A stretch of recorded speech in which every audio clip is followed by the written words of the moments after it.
we play the D major scale for the middle school auditions, the 2-octave D major scale. The D major scale uses a really important technique in cello playing, and that is the extended hand position, like this. Normally, we play with our fingers like this, and there is a half step in between each finger. There are some situations, though, like in the D major scale, where we actually want to put a whole step between 1 and 2, like this. We're actually going to use that pattern on the C string and the G string in this scale, and then we'll go back to our normal pattern on the D string and the A string. So here's the extended pattern.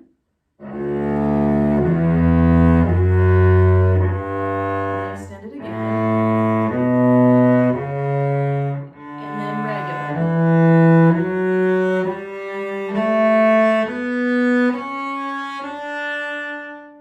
Okay, let's talk about how we can work to develop that technique of extended position.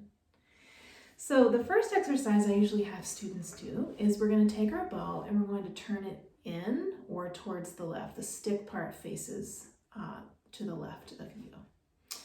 And then we're going to take our left hand and we're going to put second finger and thumb together. They're going to be very best friends from here on out. And what we're going to do is we're going to put them on the bow. I'm going to show you from the side first, but you should do it this way. And they're just going to have a little party going up and down your bow like this. One thing I want you to notice, do you notice how your forearm is moving? Your whole arm is moving? That's a really important component of excellent hand position. So when you get used to that, we're going to come to a stop here and we're going to put all of our other fingers on the bow as well. Second finger and thumb are still buddies. Okay, so with first finger, we're going to actually start just to point it back. Just going to start sliding it around. Okay, that's called a backwards extension. So when you're going down the scale and you need to put a whole step between 1 and 2, easy peasy. The key is keeping second finger and thumb together. Okay, now here comes the slightly trickier part. We're actually going to do a forwards extension now, and that means that we're going to keep one stable. We're going to keep him steady, okay? And then we're going to slide 2, 3, and 4 down like that, okay?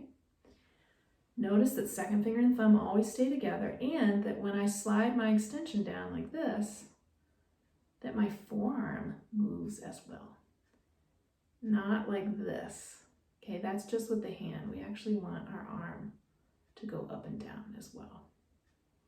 Here it is from the side.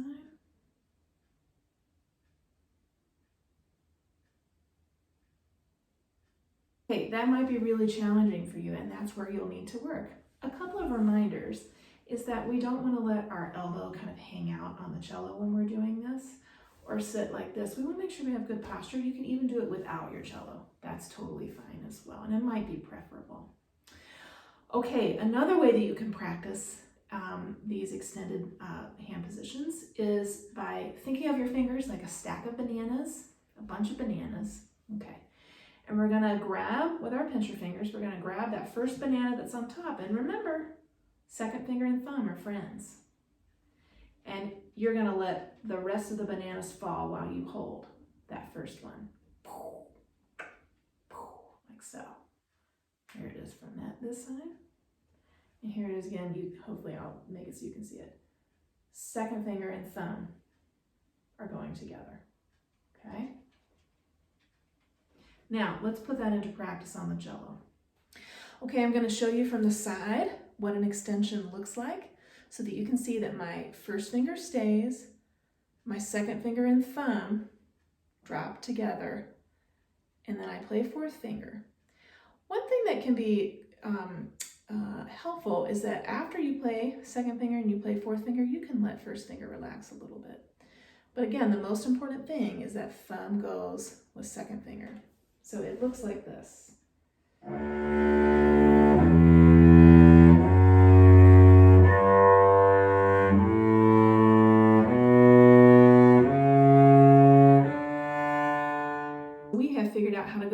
up the scale with our forwards extensions, and we practiced how to do that. There's one quick thing that you need to know about going down the scale. So if we start at the top of the scale here,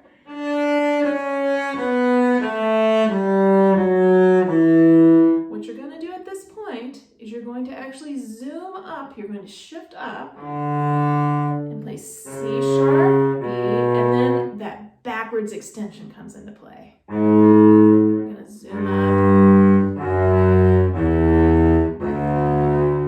So again.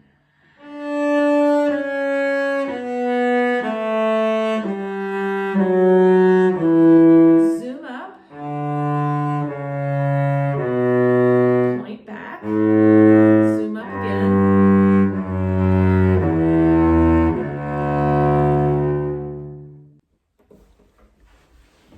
Okay, there is one cello secret that you have to know.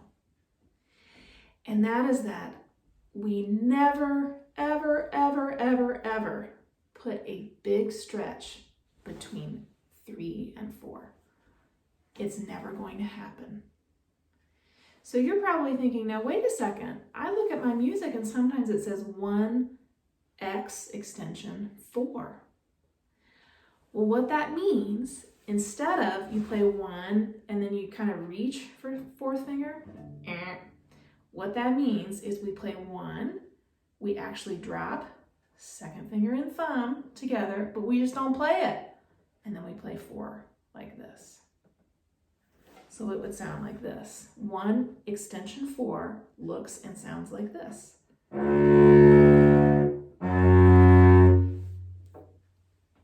Do you see how there's an extension between 1 and 2, but not 3 and 4? There's not an extension there. So now you know the cello secret.